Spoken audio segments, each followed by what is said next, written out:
Bismillah, alhamdulillah, wassalatu wassalamu ala rasulillah, wa ala alihi wa sahbihi wa man wala. Amma ba'd. Toujours sur les leçons importantes à l'ensemble de la communauté musulmane, on approche de la fin, plus qu'un ou deux cours, incha'Allah. La semaine passée, on en avait terminé avec l'enveloppement mortuaire dans le linceul. Et aujourd'hui, on passe à la prière mortuaire. L'auteur, rahimahullah, il nous dit « Sifatu salati ala al-mayyiti ». Septièmement, septième point de cette leçon-là, la leçon 18 et dernière, la description de la prière sur le mort. L'auteur, rahimahullah, il est dans une volonté de simplifier les choses, pas comme moi apparemment, donc il se contente de décrire la prière. C'est vrai qu'il n'a pas dans ce livre-là voulu citer par exemple ce qui est lié aux conditions de la prière mortuaire, et nous on va en parler.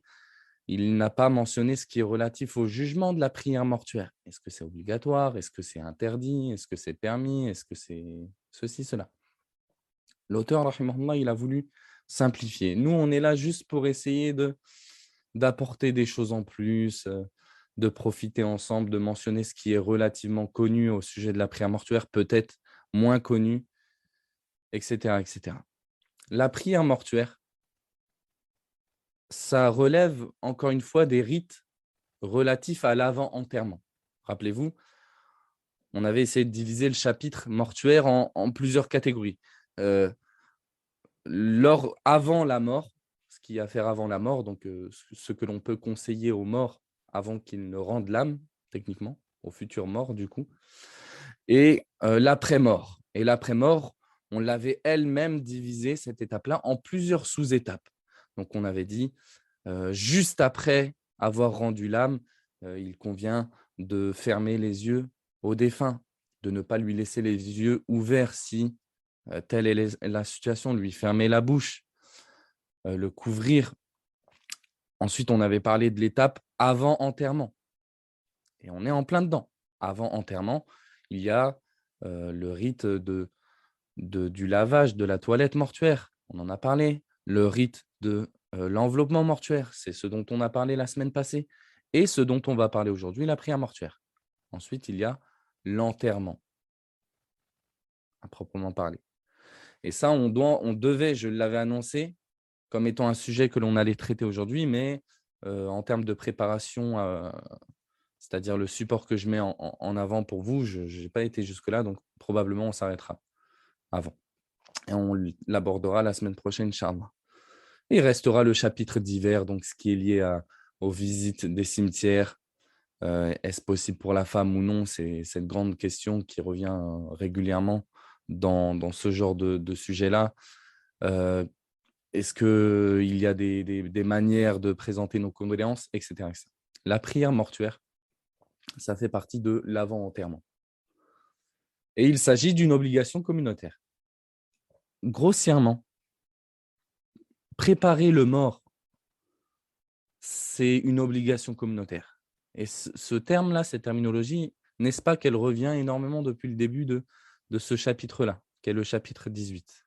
Obligation communautaire, obligation communautaire, obligation communautaire. Puisque préparer le mort, c'est une obligation communautaire. Il n'y a pas besoin de toute la communauté pour enterrer un seul mort, mais c'est une chose à faire. C'est pour ça qu'on parlera tout le temps d'obligation communautaire. Et qu'est-ce qui nous prouve que c'est encore une fois une obligation de prier sur nos morts? C'est cet ordre du prophète sallallahu alayhi wa sallam, Sallu ala sahibikum, priez sur votre compagnon. Au sujet, il dira cette parole-là au sujet d'un homme, donc bien entendu mort, euh, qui avait laissé des dettes derrière lui. Le prophète sallallahu alayhi wa sallam s'abstiendra de la prière dans un premier temps sur cette personne-là. Il ordonnera aux gens de prier sur lui. Ça prouve que c'est bel et bien une obligation communautaire déjà, puisque si c'était une obligation personnelle, le prophète sallallahu alayhi wa sallam, il aurait dû prier sur lui. Mais il n'a pas interdit que l'on prie de manière absolue sur lui. Il a plutôt bel et bien, plutôt au contraire, ordonné que l'on prie sur lui. Et c'est une question qui fait aucun débat dans la religion. Il est obligatoire de prier sur nos morts de manière communautaire. Maintenant, sur quelle mort? Sur quelle mort? Il faut prier sur tout musulman ou toute musulmane, si ce n'est le mort au combat, le martyr. Donc, de cette phrase-là, on comprend qu'il y a deux exceptions. Le mécréant, on ne prie pas sur lui, bien entendu. Celui qui meurt sur une autre religion que l'islam en apparence, on ne prie pas sur lui. Allah subhanahu wa ta'ala il nous dit au sujet des hypocrites وَلَا تُصَلِّ عَلَى أَحَدٍ مِّنْهُمْ مَاتَ أَبَدًا وَلَا تَقُمْ عَلَى قَبْرِهِ إِنَّهُمْ كَفَرُوا بِاللَّهِ وَرَسُولِهِ وَمَاتُوا وَهُمْ فَاسِقُونَ.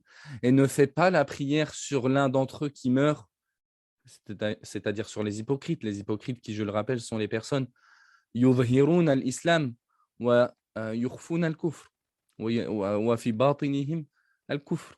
C'est des gens, ce qu'ils laissent apparaître, c'est l'islam, et en leur fort intérieur, c'est la mécréance. Ne fais pas la prière sur ces gens-là et ne te tiens pas debout auprès de sa tombe, de la tombe d'une personne telle qu'elle, parce qu'ils n'ont pas cru en Allah et en son messager. C'est ça la raison pour laquelle tu ne dois pas prier sur eux. Et ça, c'est une affirmation, c'est une question, enfin, l'interdiction de prier sur le mécréant, elle est explicite et elle ne fait aucun débat dans la communauté musulmane. Et on parle d'une personne donc mécréante en apparence. On ne va pas aller dans l'exagération qu'on peut trouver chez certaines personnes de vouloir absolument, on dirait, rendre mécréants les gens au moment de leur mort. Donc, à la base, toute personne qui meurt musulmane, tu pries sur lui et tu ne demandes pas plus. Donc, ces questions qui, quelquefois, nous parviennent aux oreilles, est-ce qu'il priait? Donc, si on te répond non, tu ne pries pas sur lui, etc., etc. Ce n'est pas une bonne chose que de le faire. C'est plutôt même une très mauvaise chose. Tu te contentes de ce qui est apparent, tu ne vas pas plus loin. Et le mort au combat. Et lui, on avait vu que les règles qui régissaient sa situation, énormément de choses n'étaient pas à faire dans son cas et pour le contexte du convoi funéraire et de la préparation mortuaire. Maintenant, pour d'autres personnes, on pourrait parler de l'innovateur. L'innovateur, à la base, on prie sur lui. Tant que son innovation, ce n'est pas une innovation shirkiyya, de mécréance, on priera sur lui. Et ce sera la base. Ou alors, li ashabil kaba'ir, pour les gens qui meurent en ayant commis de grands péchés. On fait quand même la prière mortuaire sur eux. Il n'est pas question de minimiser à travers ça leurs actes, que ce soit un crime, que ce soit une consommation de stupéfiants, que ce soit de la perversion, par exemple en allant, en revenant de boîte, etc. Et ça, qu'Allah nous en préserve, parce qu'on trouve des musulmans qui meurent de la sorte. Et ça ne fait que nous déchirer le cœur, mais c'est le cas. La réponse à cette question-là, on prie sur eux. Là, on me pose la question dans le chat, et pour la personne qui se suicide, est-ce qu'on prie sur elle ou pas? Oui, on prie sur elle. Le fornicateur, on prie sur lui. On prie sur toute personne morte musulmane. C'est la base. Maintenant, on pourrait se poser la question, est-ce qu'on prie sur l'enfant? Sur un enfant. Il a 8 ans, il a 7 ans, il a 6 ans. On prie sur lui. Il a 1, 2, 3 ans. On prie sur lui ou pas? La règle, c'est celle que l'on a mise ci-contre. À partir du moment où un enfant est venu au monde en démontrant un signe de vie, et c'est ce que les fuqaha, les jurisconsultes appellent al-istihlal, idha istahalla, sarikhan, ils disent, lorsqu'il vient à la vie en criant. Mais je pense que ça ne doit pas se limiter au cri. Il vient au monde en vie. La prière mortuaire, elle sera faite sur lui. Il n'y a pas de divergence sur cette question-là. Donc l'enfant, il naît, il sort du ventre de sa mère en étant vivant. Pourquoi on précise ça? C'est pour ce qui suit, vous vous en doutez bien. On prie sur lui la prière mortuaire.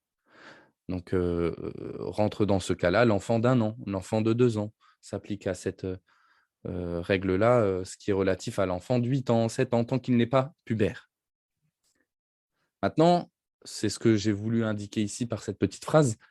Donc, on a dit, ils ne divergent pas sur la possibilité de prier sur l'enfant, tel quel. Mais ils divergent sur le jugement religieux. Est-ce que c'est obligatoire ou pas? La majorité des savants, ils disent c'est obligatoire.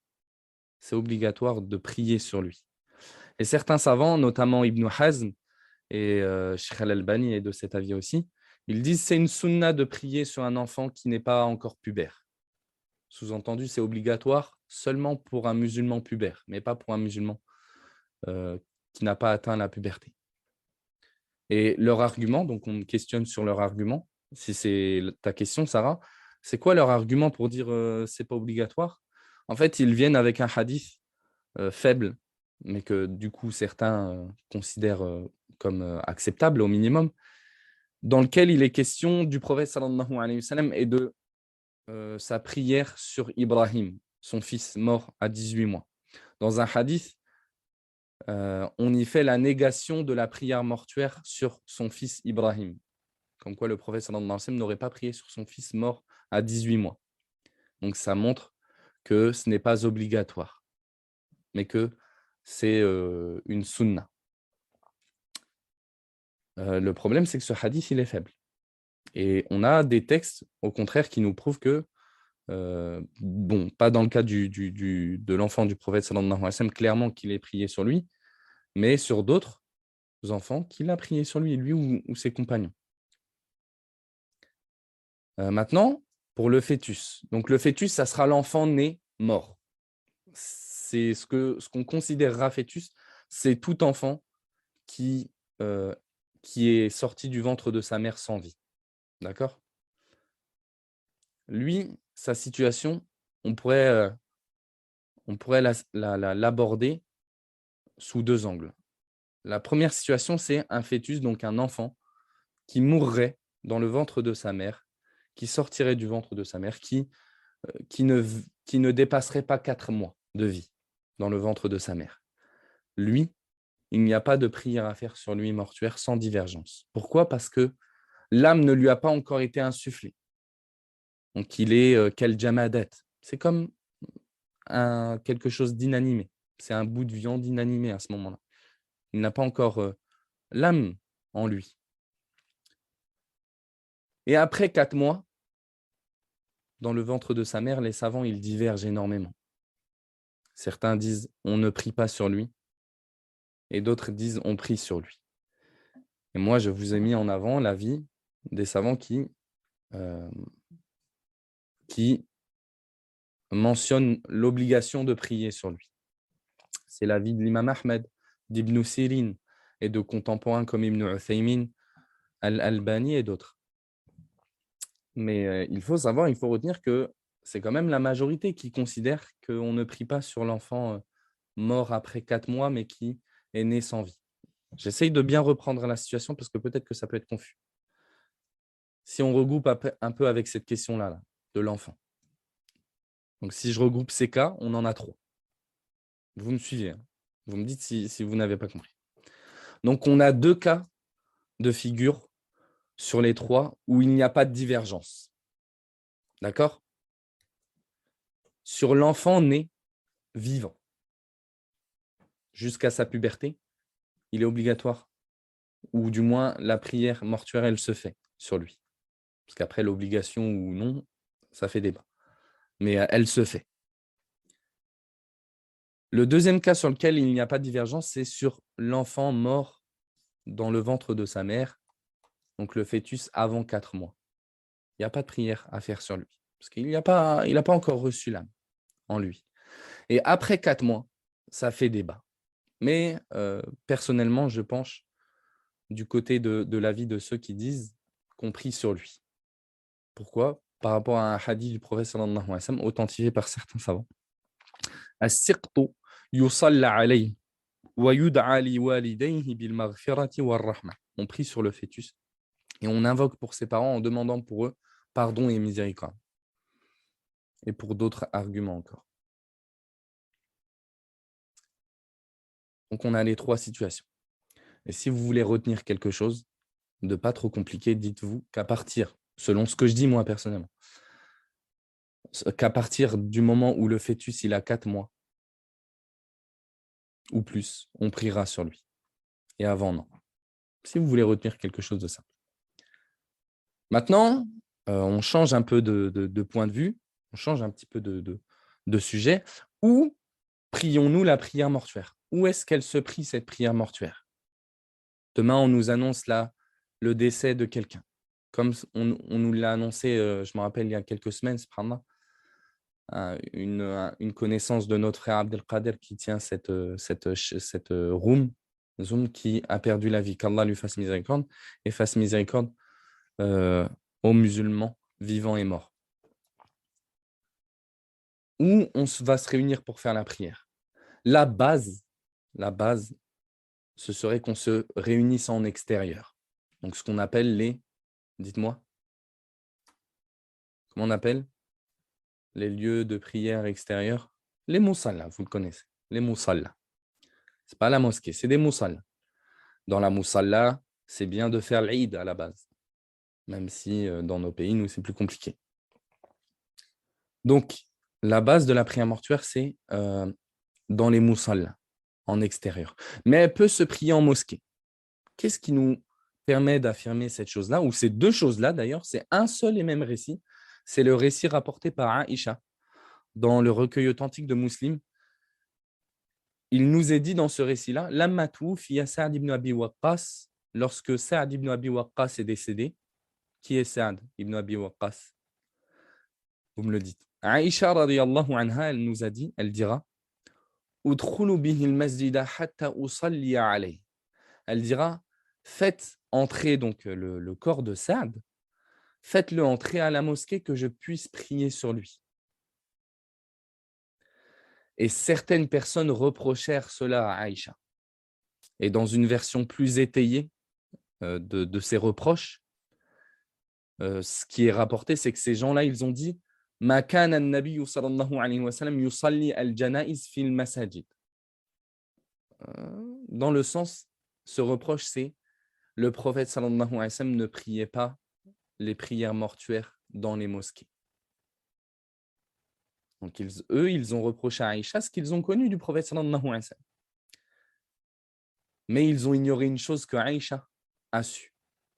Et d'ailleurs, elle leur fera le reproche aussi. Elle leur fera un autre reproche à Aïcha. Et un reproche, je trouve, très d'actualité, je trouve, ce reproche qu'elle va leur faire. Elle va leur dire, elle va s'exprimer en disant, c'est comme si elle va tweeter, enfin à notre échelle, nous, elle va proclamer un peu, elle va faire diffuser un message qui nous est resté 1400 ans, ou 1400 ans après, et qui est encore d'actualité, subhanallah. Elle dira, qu'est-ce que les gens sont rapides à blâmer une chose sur laquelle ils n'ont pas de connaissance. Les gens, ils sont rapides à dégainer. Ils ont un peu de connaissance et ils se permettent de faire rapidement la négation de ce qui contredit cette connaissance-là. Alors que l'humilité, sous certaines conditions, bien sûr, voudrait que tu dises, par exemple, je n'ai pas connaissance de cette chose-là. Mais tu vois que ce problème-là, il est encore d'actualité. De toute façon, il est inné à l'homme de vouloir réprimander ce qu'il ne connaît pas. Où il connaît une chose, il pense que tout ce qui contredira cette chose, c'est forcément le faux, sans détail, etc. Mais bon, ça nous arrive encore dans notre vie de tous les jours. Que ce soit les connaissances sur des divergences, quelquefois, je me rappelle de certaines exagérations qu'on a pu avoir même nous-mêmes, malheureusement, qu'Allah nous pardonne. Mais dû à notre ignorance, en fait, ou à notre demi-connaissance. Comme on dit en arabe, il n'y a pas plus dangereux que la moitié d'un faqih. Il n'y a pas plus dangereux que la moitié d'un connaisseur sur une question. Il croit connaître la question, mais en fait, non. Comme la personne, elle vient, elle apprend que c'est possible d'empêcher la personne de passer devant elle en prière, mais elle ne sait pas que lorsqu'elle prie en groupe, maintenant, si on passe devant toi, c'est pas grave. L'important, c'est qu'on ne passe pas devant l'imam. Tu vois, par exemple, en prière en groupe, des fois, les enfants, ils passent dans les rangs où quelqu'un, il a perdu les ablutions. Par exemple, avec Rama Commanda, il va refaire ses ablutions, il passe devant les gens en prière, en groupe, et on l'empêche de passer. Non, ça, par exemple, c'est pas bon. C'est une demi-connaissance. Bref.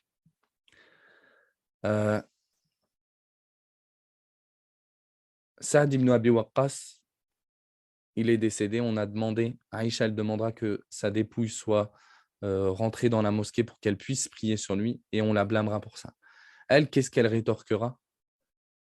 Elle dira par Allah, Wallah, laqad salla Rasulullah alayhi salatu wassalam ala ibnay bayda fil masjidi ala Suhaylin wa akhi. Donc elle dira par Allah, le messager d'Allah, sallallahu alayhi wa sallam, il a prié sur les deux enfants de Blanche. Blanche, c'est une dame qu'on surnommait telle qu'elle. On l'a surnommée Blanche. Sinon, son prénom, c'est ce que je vous ai mis dans les notes de bas de page, Da'd ibn Dahdam. Et le prophète sallallahu alayhi wa sallam, il a prié sur ces deux enfants, à cette dame-là, dans la mosquée. Donc ça prouve bel et bien ces deux choses que l'on a affirmées, que la prière en extérieur, c'est ce qui est un peu considéré comme une base. On peut le remarquer à travers le fait que ce n'était pas forcément connu de tous. On peut le remarquer à travers ce reproche qu'ils ont fait à Aïcha. Le prophète sallallahu alayhi wa sallam, il ne priait pas le janaïs dans les mosquées. Mais on comprend que c'est possible de le faire à travers cette réfutation de Aïcha. Radiyallahu anha. Et aujourd'hui, en France, techniquement, c'est la base dans les mosquées. On continue. Donc oui, Sa'd ibn Abi Waqqas, c'est bel et bien l'un des 10 compagnons à qui le paradis a été promis. On continue. On continue. Les conditions de la prière mortuaire. Maintenant, on rentre dans le vif du sujet, la prière mortuaire à proprement parler. Ces conditions, est-ce qu'il y a des conditions pour la prière mortuaire? Oui, il y en a. Comme pour chaque adoration, il y a des conditions. Tu ne fais pas n'importe quoi dans la religion. Maintenant, quelles sont-elles les conditions de la prière mortuaire? Est-ce que c'est les mêmes que la prière habituelle ou pas?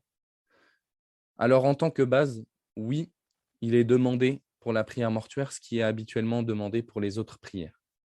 Donc, donnez-moi des exemples. Qu'est-ce qui est demandé pour les prières? Qu'est-ce qui est conditionné pour les prières habituellement? Combien de conditions? 9. 9 conditions.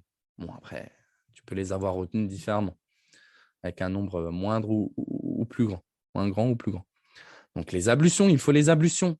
Et ça ne fait pas débat, si ce n'est ce qui est rapporté de certains, mais c'est un avis vraiment plus que faible, comme Nawawi le précisera, de certains qui ont considéré la prière mortuaire comme une doua, comme une invocation. Et donc, ils n'ont pas imposé, ils n'ont pas conditionné d'avoir les ablutions. Mais c'est un avis clairement pas acceptable. Donc, on peut affirmer aisément, comme Nawawi le précise, qu'il n'y a pas de débat sur le fait que les ablutions soient demandées pour la prière mortuaire. C'est une prière. Donc, être doté de raison, Camille nous dit, musulman, pubère, ablution, couvrir la nudité, s'orienter vers la qibla, exactement l'intention, etc., etc. Donc, toutes les conditions de la prière, tu les prends, tu les mets ici. Mais tu en rajoutes quelques-unes. Donc, la première, que le mort soit de ceux sur qui la prière mortuaire est faite. Donc là, on extrait tout de suite ce que l'on a défini au préalable, donc sur qui on prie.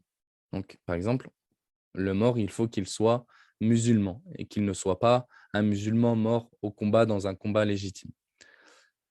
Mais aussi, la toilette mortuaire au préalable de ce dernier, donc du défunt, il faut qu'elle soit faite. C'est ce que certains savants mentionnent, notamment Nawawi et d'autres, et Al-Mardawi dans l'Insaf, et la présence du corps devant l'imam. Ça, c'est la base. Et bien sûr, vous vous doutez que je vais aborder une petite question rapidement, Salatul Ra'ib, mais dans un instant. Mais ça, c'est les conditions de base. Dans un cas standard, il faut ajouter ces conditions-là. Que le mort soit de ceux sur qui on puisse prier, sinon on ne fera pas la prière mortuaire. La toilette mortuaire au préalable et la présence du corps devant l'imam. Et c'est là que j'ajoute certains détails. On a dit devant l'imam. Maintenant, comment placer le défunt devant l'imam? Comment on le place, le défunt? Est-ce que le défunt, on le met comme ça? Et ça, on imagine, c'est sa tête. Ou alors, on le met comme ça. Et là, on imagine, c'est sa tête. Ou là, on le met comme ça. Comment on le met? On peut le mettre comme on veut. On ne peut pas le mettre comme on veut. On le met comment? On met 1, 2. Désolé pour la terrible qualité des dessins et la qualité terrible de l'écriture. Donc, 1, 2, 3. C'est vrai que là, je vois par exemple des réponses. Moi, je sais qu'elles sont erronées. OK? Et j'essaye de regarder tout de suite comment ça se fait qu'elle puisse être erronée, cette information, parce que c'est vrai qu'on peut estimer que c'est connu, mais le connu, c'est relatif. Il n'y a pas de honte à se tromper. Il n'y a pas de honte à se tromper, parce que toute connaissance, elle est précédée d'ignorance, je le rappelle. Toute personne qui fait le malin en connaissant, il y a un moment donné où il ne l'a pas su. Même que le feu brûle, il ne l'a pas connu à un moment, jusqu'à qu'il mette son doigt sur une bougie. Même si, voilà, vous comprenez. Donc, je vois un petit peu les réponses, s'orienter vers la Qibla. Donc, là, je parle du défunt. Hein. Je parle du défunt. Mes dessins, ils sont terribles. Je sais. Mais, donc, nous, on a dit, l'imam, il est là. OK? Imam. On a dit, l'imam. J'aurais dû préparer un dessin juste. Donc, on me dit donc les pieds vers la Qibla. Non. À vous de me dire. Donc, bon. Moi, je pense que, par logique, si j'imagine ne pas connaître la réponse, celui-là, de moi-même, je l'enlèverai. Parce que voilà, les pieds vers la Qibla, bon, même si je ne dis pas que c'est interdit, mais tu pourrais te dire que même si la raison seule ne suffit pas pour savoir, mais voilà. Après, peut-être ces choix-là, ils sont possibles. Donc, la réponse, je vois qu'on peut mettre des annotations, je les enlève tout de suite avant qu'il y ait des dingueries.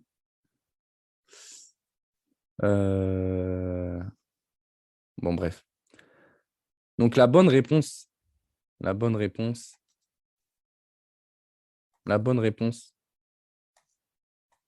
c'est celle-là. C'est la 2. Donc, on place un mort de cette façon-là. Et l'imam, on va dire, donc la qibla, elle est vers... On ne peut pas tourner ça, ok. La qibla, elle est vers là-bas. Et l'imam, il va venir se positionner là. Mais pourquoi la tête? Donc, mince. L'imam, il va venir se positionner là. Mais pourquoi tête vers droite et pas vers la gauche? Est-ce que ce genre de question, elle fait unanimité? Allahu alam. Moi, j'ai jamais vu autre chose que ça. On pourrait se poser des questions, hein, mais c'est ce qui était fait. En tout cas, à l'époque du prophète sallallahu alayhi wa sallam. Donc, c'est implicite. Les hadiths que l'on va citer un petit peu sur ça, ils sont implicites, ils sont peut-être pas clairs. Est-ce qu'il y a des unanimités? Moi, je ne suis pas tombé dessus. Après, je n'ai pas trop cherché, mais c'est comme ça. Donc, la droite, est-ce que c'est par noblesse qu'on se dit, voilà, la droite plus de ce côté-là, à droite de la qibla, la tête, et à gauche, les pieds. Mais après, les hadiths à ce sujet-là, vous allez voir qu'ils impliquent forcément de placer notre mort déjà comme ça, et pas comme ça. Parce qu'en fait, l'imam, on va voir qu'il va se positionner quelquefois au niveau de la tête du défunt, et des fois au niveau du milieu du défunt. Et on va voir dans un instant dans quelle situation. On gomme tout ça. Mais donc voilà, on gomme tout ça, des trucs terriblement moches. Retenez l'idée. Mais en gros, on va faire avec des carrés, c'est mieux. Donc, la qibla, elle est vers là-bas. OK? Et en plus, il y a une sœur qui nous a fait des dessins aussi pour après, pour la suite. Ça, par contre, c'est pas mal. Donc, le défunt, on va le placer comme ça. L'imam, il va se positionner, bon, soit là, selon les situations. On va en parler. Donc là, c'est la tête du défunt. Hop. Et après, du coup, les prieurs derrière, quoi. Les prieurs, hommes et femmes, on va dire. Voilà. Ça va se passer comme ça. On désactive ça. Bon, j'effacerai peut-être ce passage-là hein, de l'audio vu qu'on ne verra pas. Je remets. Comment placer le défunt devant l'imam? Voilà. Le défunt, il est placé de sorte à ce que sa tête soit pour l'imam à la droite. J'ai oublié de mettre à la droite de la qibla. Et ses pieds à gauche de la qibla. Et il est placé entre l'imam et la qibla du coup. La qibla étant la direction vers laquelle on prie. Juste histoire de préciser toujours ces mots arabes que l'on met dans nos phrases françaises. Moi, j'ai jamais trouvé de traduction pour le mot qibla. Mais bon. Donc maintenant, où l'imam se place-t-il par rapport au défunt? Est-ce que l'imam,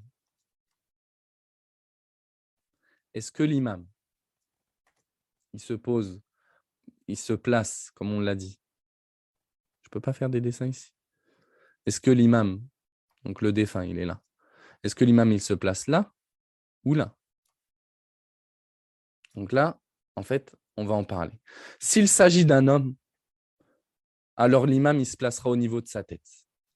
Si le défunt est un homme, on ne parle pas de l'imam, hein, ok? L'imam ne peut être qu'un homme. Ne peut être qu'un homme. Et s'il s'agit d'une femme, si le défunt est une femme, alors l'imam se placera au milieu de son sarir. Sarir, c'est un peu le brancard sur lequel on... Je ne sais pas si c'est quoi le mot exact, mais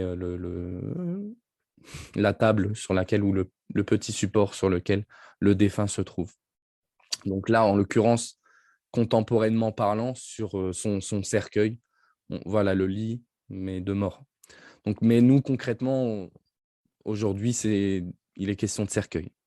Donc, si c'est un homme, l'homme évalue où est positionnée la tête et il se place au niveau de la tête de l'homme. Et si le défunt est une femme, donc il s'agit d'une femme, alors l'imam homme se place au niveau du milieu de son corps. Et c'est quoi la preuve? Nous, ce qui nous intéresse aussi, c'est la preuve. C'est bien, dans un premier temps aussi, quelquefois, de prendre des paramètres rapides, etc., etc. Et tu trouveras les preuves plus tard. Bon, nous, vu que les niveaux sont différents, je me permets de faire un niveau un peu entre les deux. Donc, la preuve en est ce qui est rapporté d'Anas ibn Malik. Un homme le verra diriger des prières mortuaires, donc à la fois sur un homme et à la fois sur une femme. Lorsqu'il priera sur l'homme, il se mettra au niveau de sa tête. Et lorsqu'il priera sur la femme, il se mettra inda wasatiha, wasati sarir, au milieu de ce support-là, sur lequel elle se tient.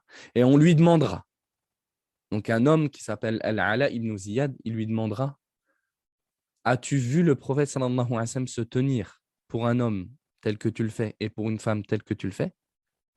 Donc, sous-entendu, cette question, est-ce que tu le fais de ton propre chef? Est-ce que c'est par effort de déduction de ta part que tu fais cette distinction entre femme et homme?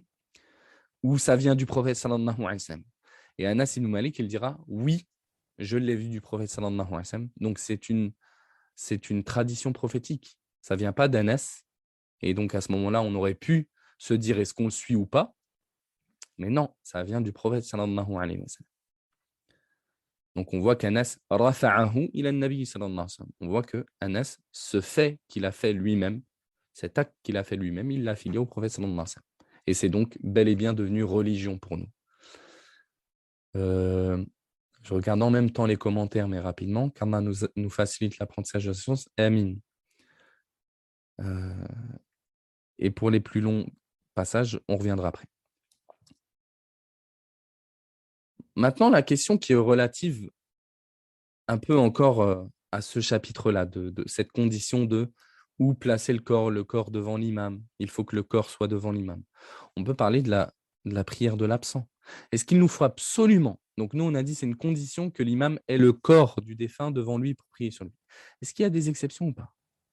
Et vous connaissez, je pense, qu'à travers peut-être votre vécu, vous avez déjà eu connaissance de ces questions-là, mais on ne fait pas le cours selon les connaisseurs. Pouvons-nous prier sur quelqu'un sans que son corps soit présent? Alors, à ce sujet-là, on a des hadiths, notamment c'est un cas sur lequel on peut essayer de comparer ou non, et donc d'appliquer des règles ou non. C'est ce qui s'est passé l'année 4 de l'Hégire, à savoir la mort de An-Najashi. An-Najashi, c'est le Négus, c'est le roi d'Abyssinie, donc une terre vers laquelle les musulmans ont émigré dans un premier temps avant que l'Hégire ne se soit établi à Médine. Donc le prophète sallallahu alayhi wa sallam, il a autorisé certains de ses compagnons à fuir la Mecque, donc terre dans laquelle ils étaient châtiés. Ils subissaient une oppression sans pareil, juste pour leur foi en Allah, subhanahu wa ta'ala, comme nous, quelquefois en France. Hein. Euh, et puis, donc, en Abyssinie, les musulmans qui sont allés sur place ont eu un impact sur le gouverneur, le roi d'Abyssinie, au point où il a fini par se convertir à l'islam. Donc, il s'est converti à l'islam secrètement, sans que quasiment personne ne le sache, et puis il est décédé. Et le jour de son décès, le prophète sallallahu alayhi wa sallam, par révélation d'Allah, il a eu connaissance de son décès, plus encore, il a eu connaissance de son décès sur l'islam. Et donc, il dira à ses compagnons, « Inna akhan lakum mat » votre frère est mort aujourd'hui, An-Najashi, le Négus. Faqumu wa sallu alayhi. Levez-vous et priez sur lui. Et donc, il a dirigé une prière pour An-Najashi, sur An-Najashi, une prière mortuaire, sans que son corps ne soit présent.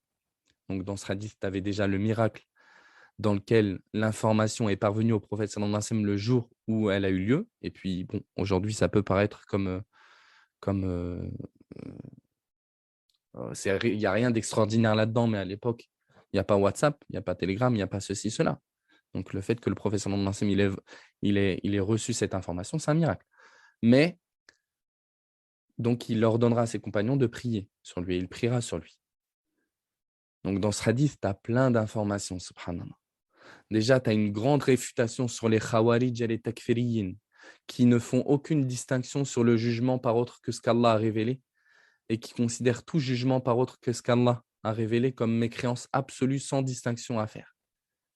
Sans distinction à faire. Mais on ne va pas rentrer dans le sujet. Et c'est dommage. Mais il y a dans ce hadith donc la base de ce qu'on appelle la prière de l'absent. Donc la prière mortuaire sans le corps présent devant nous. Est-ce que c'est possible ou non? Donc certains, parmi les savants, ont considéré que ce n'était pas possible de faire la prière sans le corps devant nous. Il n'y a pas de possibilité. Et ce que le prophète sallallahu alayhi wa sallam a fait, c'est min khususiyatihi. C'est parmi ses spécificités à lui. C'est lui, c'est propre à lui. Après, le problème, c'est que dans ce hadith-là, on a la notion de ses compagnons qui ont prié avec lui. Donc, si ça avait été sa spécificité, on peut totalement se dire pourquoi ses compagnons ont participé. Donc, l'argument de la spécificité, il est discutable. On a après un avis de certains savants qui disent on peut prier sur le défunt sans aucune condition. On peut prier sans son corps sans aucune condition. Il n'y a pas besoin. On peut sans aucune restriction. Et d'autres parmi les savants qui ont considéré que non, on ne peut pas sans condition, sans restriction permettre de prier sans le corps, parce que dans les faits, ce n'est pas ce que le prophète sallallahu alayhi wa sallam a fait. On voit que le prophète sallallahu alayhi wa sallam, il n'a pas prié à tout bout de champ sur toute personne qui décédait sans même avoir son corps. Non. Dans un cas, il a prié sans le corps. Sinon, tout le reste, il a prié avec le corps. Et donc, par conséquent, il a délaissé la prière sur plein de personnes parce qu'il n'avait pas les corps devant lui.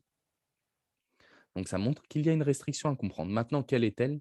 Et c'est ce que certains savants ont cité, c'est que c'est possible de faire la prière sur quelqu'un d'absent à partir du moment où on estime d'une certaine manière que personne n'a prié sur le ou sur la défunte. Et c'est un avis de l'imam Ahmed, l'avis de l'imam Abu Daoud, celui qui a le recueil de hadith, à en comprendre le titre du chapitre qui y fait référence, c'est l'avis d'Ibn Taymiyyah, d'Ibn Qayyim, d'Ibn Uthaymin et d'Al-Albani. Et d'autres savants ne sont pas d'accord. Après, voilà, c'est une question comme des milliers d'autres sujettes à débat entre les savants. Il n'est pas question de se battre là-dessus. Voilà. Donc, cette question-là, elle peut s'appliquer à plusieurs exemples. Imagine une situation dans laquelle, par exemple, des gens perdront la vie dans un accident d'avion. Eux, imagine qu'un crash se produise en pleine mer. Normalement, on ne retrouvera pas leur corps. Donc là, la question de la prière de l'absent, elle se posera. Imagine une personne, par exemple, qui s'est faite dévorer par un animal sauvage et on ne retrouve pas son corps, que ce soit un animal en mer ou un animal sur terre. bah, la question de la prière de l'absent, la question de la prière de l'absent, elle se posera. Donc, ce n'est pas toutes les mosquées qui vont forcément prier sur lui, même s'il y a d'autres avis qui existent, encore une fois, sur les personnes connues mondialement qui ont un intérêt dans la communauté, etc. Mais là, les questions, elles se poseront. D'ailleurs, la question enfin, l'exemple du crash d'avion en pleine mer ou du crash d'avion de court, il me fait penser à d'autres questions dans le sujet, mais peut-être qu'on ne va pas les aborder. On le fait quand même, vas-y. Imagine un crash d'avion dans lequel il y a des musulmans et des non-musulmans. Et on ne sait pas le corps enfin, où est le corps du musulman et où est le corps du non-musulman. Et on ne sait pas exactement leur nombre, etc. Comment on fait? Bon, là, on n'est plus dans la prière de l'absent, hein, on est dans un autre type de situation. Mais ça m'a fait penser à ces situations. Souvent, ils disent on priera sur eux de manière générale. Et ça profitera aux musulmans parmi eux et ça ne profitera pas aux non-musulmans parmi eux. Mais on priera sur eux. Et sûrement sans leur corps. Dans ce cas-là, il faut avoir la certitude que la personne est bien décédée, oui. Oui. Après, dans certaines situations, la personne, elle est déclarée, elle est considérée comme décédée quand elle est perdue, etc. etc. Donc, il faudra voir. Faudra voir. Si son voyage, c'est un voyage duquel on peut estimer que si on n'a pas de réponse, c'est parce qu'il y a eu décès ou pas.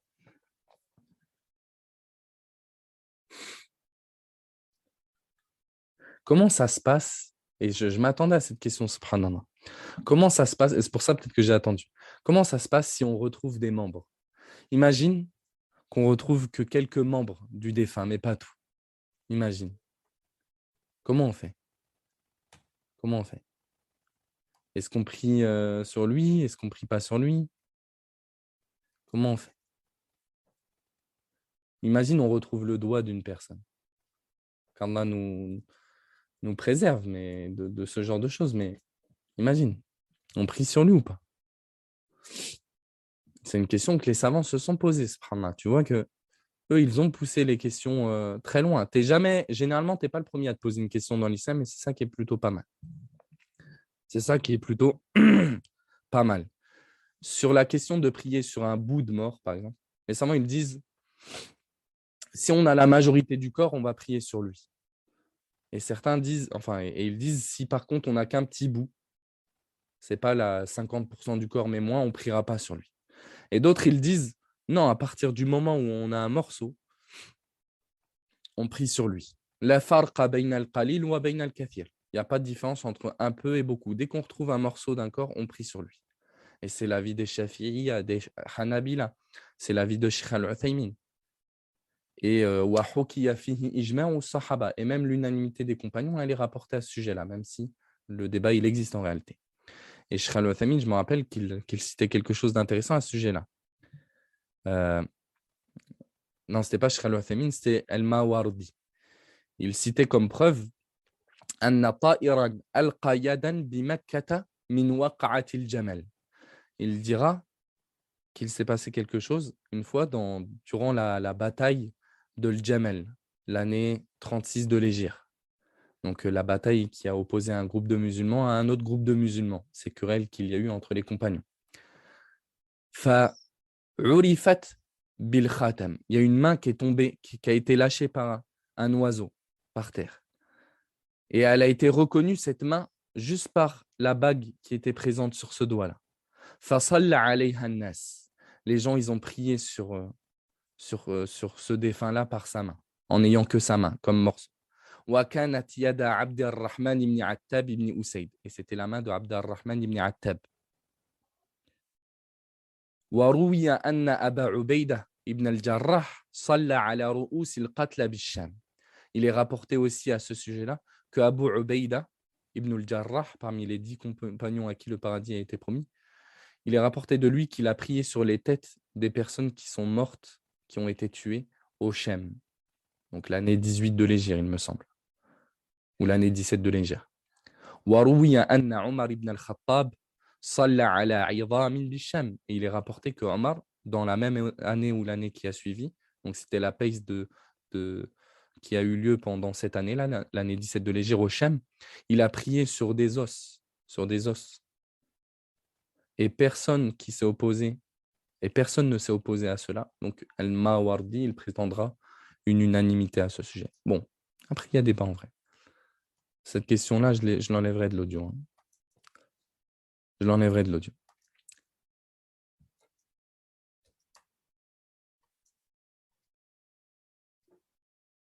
On continue.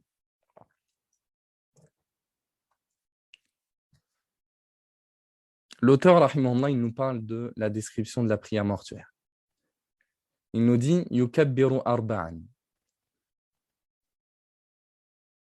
Celui qui prie cette prière-là, il prononcera le takbir à 4 reprises. Il dira 4 fois Allahu Akbar dans cette prière. Et en fait, ces 4 Allahu Akbar, ce sont des piliers de la prière, prière mortuaire. Et les savants, ils ont dit, comment ça se fait que c'est les 4 piliers de la prière mortuaire, c'est les 4 takbirs? Ils disent أنها تقوم مقام الركعات. Ils disent que ces 4 takbirs, ils prennent un peu la place des unités de prière. Et cette prière, elle se fait entièrement debout, vous le savez. ويقرأ بعد الأولى الفاتحة.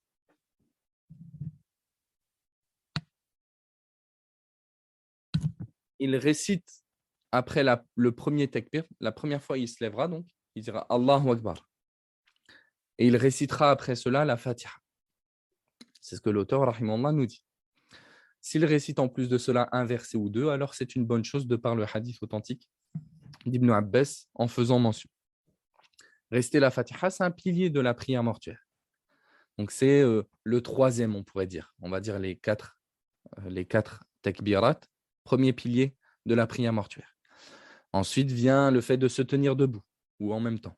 Deuxième pilier de la prière mortuaire. Troisième pilier de la prière mortuaire, la Fatiha, la récitation de la Fatiha. Et à ce sujet-là, il y a ce hadith de Talha dans lequel il nous dit « J'ai prié derrière Abdallah ibn Abbas sur un défunt et il a récité à voix haute l'ouverture du livre, la Fatiha. Et il dira « Je l'ai fait pour que vous sachiez que c'est une sunna. » Une sunna, ce n'est pas dans le sens ici que ce n'est pas obligatoire, mais c'est dans le sens pour que vous sachiez que le prophète sallallahu alayhi wa sallam faisait ça. Et c'est une prière à voix basse. Quelqu'un, il pourrait du coup tout de suite rétorquer en disant « Mais Ibn Abbas, tu viens de nous dire qu'il a récité à voix haute la Fatiha. » Mais les savants ils disent qu'ici, il a resté, c'était comme lui-même l'a précisé, pour enseigner aux gens. Donc ça peut se comprendre. Sinon, à la base, elle se fait à voix basse, cette prière. Et on pourrait se poser la question de l'invocation de l'ouverture. Est-ce qu'elle se fait ou pas? Subhanakallahumma wa bihamdik wa tabaraka asmuk wa ta'ala jadduk wa la ilaha ghayruk. Qu'est-ce qu'on dit ça pour la prière mortuaire? La majorité des savants ils disent non, tu ne la dis pas. L'auteur, rahimahullah, il vient, ensuite, il aborde le deuxième takbir. Donc là, on a dit Allahu Akbar, Alhamdulillahi Rabbil Alamin, Ar-Rahmani Ar-Rahim, Maliki Yawmiddin, jusqu'à la fin.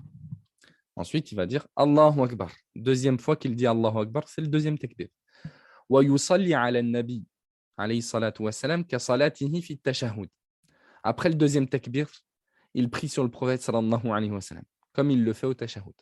La prière sur le prophète sallallahu alayhi wa sallam, c'est le quatrième pilier de la prière mortuaire. C'est le quatrième pilier de la prière mortuaire. Maintenant, comment prier sur le prophète sallallahu alayhi wa sallam? Les savants, ils disent toute formulation de prière sur le prophète sallallahu alayhi wa sallam, ça suffit. Donc, même la plus petite, qui serait de dire, par exemple, Allahumma salli ala Muhammad, ça suffit pour valider ce pilier-là. Allahumma salli ala Muhammad, ça suffirait. Mais la meilleure, c'est ce que l'auteur a voulu indiquer, comme la personne le fait pour le tashahhud, c'est-à-dire la prière ibrahimique. Allahumma salli ala Muhammadin wa ala ali Muhammadin, kama sallaita ala Ibrahim wa ala ali Ibrahim, innaka hamidun majid, ila akhirih, jusqu'à la fin. Puis l'auteur aborde le troisième takbir, il dit thumma yukabbiru thalitha. Puis il récite le troisième takbir. Et il dit, et ensuite l'auteur, rahimahullah, il a cité une invocation, parce que le troisième takbir, c'est celui qui est synonyme d'invoquer sur le mort. Après le troisième takbir, on invoque en faveur du mort.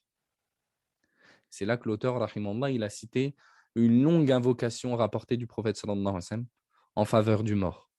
Pourquoi? Parce que les meilleures invocations qui peuvent être faites, c'est celles qui nous sont rapportées du prophète sallallahu alayhi wa sallam. On n'impose pas ça, parce qu'il n'est pas question d'imposer. Le prophète sallallahu alayhi wa sallam, il a dit akhlisu ad-du'a fi salatil janaza. Il a dit invoquer pour le mort, mais dans cette indication-là, il n'était pas question de restreindre ça à une invocation précisément, plutôt qu'une autre. Pas obligatoirement. Mais il n'y a aucun doute que les invocations du prophète sallallahu alayhi wa sallam, étant donné qu'il lui a été donné Jawami al-Kalim, la capacité d'exprimer en peu de mots énormément de sens, bah, bien sûr qu'il est intéressant de le copier dans ses formulations. Et donc, on l'a dit, ce pilier, il se concrétise par tout ce qui serait considéré comme invocation, aussi petite soit-elle. Donc, Allahumma ghfir lahu, ça suffit. Donc, tu es là, tu dis Allahu Akbar, premier takbir, la Fatiha. Allahu Akbar, deuxième takbir, la prière sur le prophète sallallahu alayhi wa sallam. Allahumma salli ala Muhammad. Imagine, tu fais le minimum, même si on ne t'encourage pas à faire le minimum. Nous, on veut plus de récompenses. Allahu Akbar, troisième takbir. Tu invoques en faveur du mort. Notons que tu peux totalement invoquer pour le mort dès le deuxième takbir, après avoir prié sur le prophète sallallahu alayhi wa sallam. Ce n'est pas interdit, c'est même permis. C'est ce que certains savants mentionnent.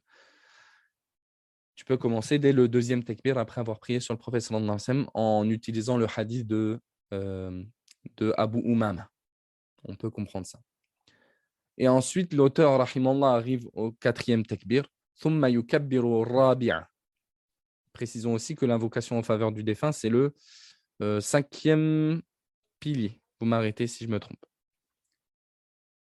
Ensuite, il fait le quatrième takbir. Puis, il fait la salutation finale. Donc, après le quatrième takbir, il n'y a pas d'obligation particulière. La personne, elle continue d'invoquer pour le défunt. C'est une bonne chose si elle fait ça. Et la prière se conclut par le sixième pilier de la prière mortuaire, à savoir la salutation finale. Donc, une seule, c'est un pilier à droite. Et la majorité des savants se contentent d'une seule salutation finale, considèrent que le mieux, c'est de se contenter d'une seule, mais certains savants, et c'est ce que relate Ibn Mas'ud, si je me rappelle bien, de ce qui se passait même entre les compagnons. Personne blâmait celui qui en faisait deux, personne blâmait celui qui en faisait une. Donc, la salutation finale, une seule, c'est le pilier. Et après, il y a débat, est-ce que c'est une sunna d'ajouter un deuxième ou pas? Et nous, on se contentera des dires de l'auteur à ce sujet-là et de l'avis de la majorité des savants. Et ensuite, il y a un dernier pilier, bon, c'est ce que certains savants citent et qui est intéressant de citer, c'est at-tartib, l'ordre dans cette prière-là. Et ensuite, l'auteur, rahimallah, il conclut ce point-là par diverses recommandations dans la prière mortuaire. Donc, il dit, il est recommandé de lever les mains à chaque takbir. Donc ça se base sur ce qui est rapporté d'un compagnon du prophète sallallahu alayhi wa sallam, à savoir Abdallah ibn Omar.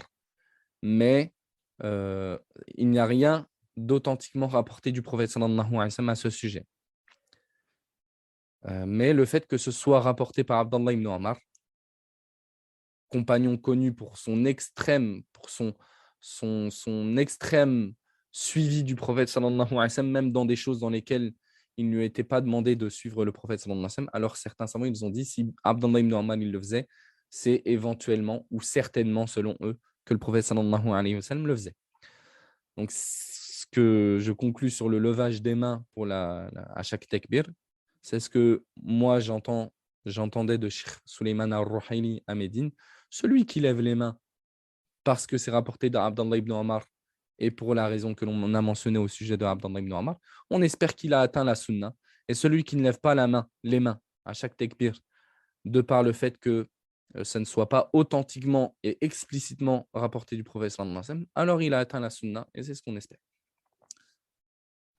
Ensuite, l'auteur, j'ai passé un petit peu de parole de l'auteur et j'en viens à quelque chose d'autre. La sunna veut que l'imam se tienne debout au niveau de la tête de l'homme et au niveau du torse de la femme et que l'imam soit devant, l'homme soit devant l'imam lorsque les cercueils sont nombreux. Et l'auteur, rahimallah, ici, il a abordé une question, à savoir lorsque l'on prie sur plusieurs morts en une seule prière. On pourrait se dire la base, c'est une prière par mort. Mais lorsqu'on a plusieurs défunts devant nous, on peut se contenter d'une seule prière mortuaire. pour eux tous. Et dans ce cas-là, on se pose une question, comment on va ranger les morts ensemble? C'est-à-dire comment on va les placer? Comment on va les placer ensemble? Hein? Vous voulez revoir des dessins, même s'ils sont moches? On vous en a préparé des plus beaux. Donc la tête des garçons, comme vous rappelez, on l'a dit tout à l'heure, la tête, l'imam, il se place au niveau de la tête de l'homme ou du garçon et au niveau du milieu de la femme. Maintenant, si on a plusieurs femmes, si on a, des hommes et des femmes morts, si on a des hommes, enfants et cetera, comment on fait? Donc moi, je vous ai mis des dessins, qu'une sœur m'a transmises et qui sont plutôt pas mal, d'ailleurs, qui parlent de plusieurs choses et on va les regarder ensemble. Comment se ranger en prière mortuaire déjà? Ça, c'est une question aussi qu'on pourrait se poser. Comment on se place en prière? Donc ce dessin-là, il permet déjà de dire, de rappeler une spécificité de la prière mortuaire sur la prière habituelle. C'est que dans les prières habituelles, quand 2 personnes prient ensemble, l'un des 2 va être l'imam. Dans une prière en groupe traditionnelle, si le groupe de prieurs ne s'élève qu'à 2 personnes, on dira à la personne de venir se mettre à droite de l'imam. Donc normalement, la personne derrière, elle viendrait se mettre ici. D'accord? En prière mortuaire, il y a une petite spécificité, c'est que l'imam, il forme un rang à lui tout seul. Personne ne vient se mettre à côté de lui. Personne ne vient se mettre à côté de lui. Après, s'il y a beaucoup de gens, s'il n'y a pas de place dans la mosquée, est-ce qu'il y a des expulsions à faire? Allahu a'lam. Mais en tout cas, c'est une spécificité de la prière mortuaire, c'est que quand ils sont 2, la personne, elle ne se met pas à côté de l'imam, mais elle se met derrière lui. Sinon, habituellement, voilà, ensuite les gens se rangent. Habituellement, quand ils sont plus que 2, là, il n'y a pas de problème. Après, il y a la notion des 3 rangs. Est-ce qu'on fait 3 rangs? Les 3 rangs, c'est une question connue. On l'abordera à la fin, peut-être dans le question-réponse entre nous, parce que là, ça commence à faire un cours plutôt long. Donc maintenant, s'il y a plusieurs personnes, si on regarde les gens prier ensemble, bah, bien sûr, les hommes derrière l'imam, puis les femmes derrière, bien entendu, ça c'est pas nouveau. Après, la petite chose à relever dans cette image-là, c'est ces notions de placement différents si c'est un homme ou si c'est une femme. Donc là, on voit que le défunt, c'est un homme. Pourquoi? Parce que l'imam, il s'est placé au niveau de sa tête, qui, je le rappelle, est à droite de la qibla. Et là, il s'agit d'une femme. Donc l'imam, il va se placer comme ça. Après, les prières derrière, qu'importe, hein. Mais l'imam, c'est important. Ensuite, comment placer les défunts? Et c'est ce que l'auteur, enfin, on va essayer d'imager l'auteur, ce que l'auteur rahimallah a dit. Comment placer les défunts si on décide de prier sur plusieurs personnes en se contentant d'une seule prière? Donc, on va faire comme ça. Regardez ce que ça donne. Est-ce que vous voyez un peu les choses? Déjà, les défunts, on ne va pas les aligner. On va pas les aligner comme ça. J'essaye de faire des dessins. On va dessiner. Donc, les défunts, on les aligne comme ça. Donc, la qibla, elle est vers là-bas. Vous vous doutez bien. On va les aligner comme ça, dans la lignée. Mais bien sûr, de la sorte. Parce qu'on aurait pu se dire, est-ce que les défunts, par exemple, on aurait pu être tenté, peut-être, si on n'avait pas cette connaissance-là, de se dire, bah, les défunts, on va les ranger comme ça. Comme ça, à la ligne, comme ça. Comme un rang. Non. On va les mettre dans la direction de la qibla. Dans la direction de la qibla. Ne me demande pas comment ça se passe s'il n'y a pas de place devant la qibla. Ça, c'est de la logistique. Ce n'est pas vraiment religieux, OK? Donc maintenant, comment on fait? Est-ce qu'on met n'importe comment les femmes, les hommes, etc.? Non. On privilégiera toujours les personnes de sexe masculin plus proches de l'imam et les personnes de sexe féminin plus du côté de la qibla. Et après, on mettra les hommes devant, entre les hommes déjà, et ensuite, on mettra les jeunes derrière, mais toujours en gérant, en veillant à l'alignement que l'on a cité. Donc les femmes, on met leur milieu par rapport à l'imam, et pour les hommes, c'est leur tête. Pourtant, là, pour les femmes, leur tête, elle est là. Donc, par exemple, ça devait être une petite fille. Dans le dessin, ça, c'est un petit garçon, etc., etc. Donc, vous comprenez un peu l'image derrière cela, derrière le dessin, l'idée derrière. Attendez 2 secondes.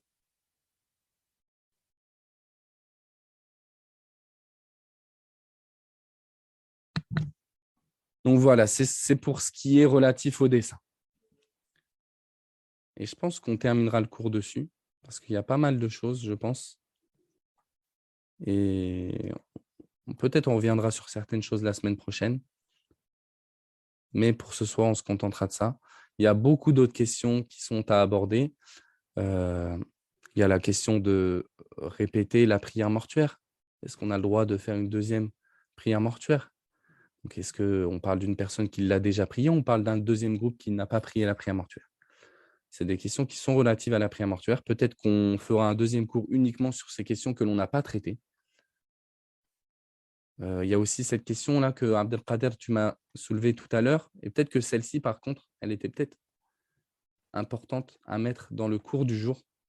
C'était, Abdelkader, je crois, tu avais dit, je regroupe, comment se fait le rattrapage de la prière mortuaire pour celui qui arrive en retard? Ça, c'est une question intéressante, surtout si tu es à la Mecque ou Médine. Parce que ça se peut généralement à la mosquée habituellement, mais on va la traiter. Donc, rattraper une prière mortuaire, c'est-à-dire arriver en retard dans une prière mortuaire, c'est comme arriver en retard dans une prière habituelle. Ce que tu atteins de la prière, tu considères que c'est le début de ta prière. Ça veut dire si tu atteins l'imam au troisième takbir, donc lui, il vient de faire le troisième takbir, il est en train d'invoquer sur le défunt. Ils sont en train d'invoquer sur le défunt. Toi, tu entres dans la prière, tu ne vas pas invoquer sur le défunt, tu commences par le Fatiha. Dès qu'ils font le quatrième takbir, tu fais le takbir, tu pries sur le prophète sallallahu alayhi wa sallam d'une manière assez courte, et eux, ils vont faire la salutation finale. Toi, tu continues et tu essayes de terminer rapidement, avant qu'on ne lève le corps et qu'on parte avec. Donc, c'est comme rattraper une prière normale. Et on terminera le cours là-dessus, en gardant le petit espace questions-réponses pour ceux qui veulent rester juste après. وسبحانك اللهم وبحمدك أشهد أن لا إله إلا أنت أستغفرك وأتوب إليك وصلى الله وسلم على نبينا محمد وعلى آله وأصحابه أجمعين.